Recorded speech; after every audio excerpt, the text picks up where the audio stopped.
Magandang tanghali na po. At yung isang naipasa nating batas, yung Sagip-Saka Act, Republic Act 11321 na ipasa noong 2019, ang pinakamahalaga na probisyon sa batas na ito, ang gobyerno national o lokal, pagka bumili ng pagkain ng produktong agrikultura sa mga magsasaka at mangingisda, wala ng public bidding.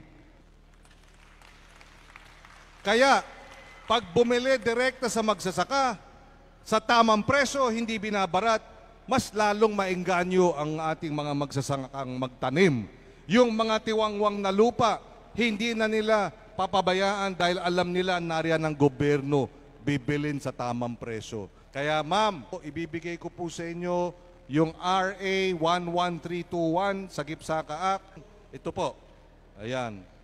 Binigay ko po kay Governor ito kahapon, bibigay ko po ngayon kay Mayor para dun sa heart, yung agriculture. Salamat at magandang araw sa kanilang lahat. Mabuhay ang Tayabas!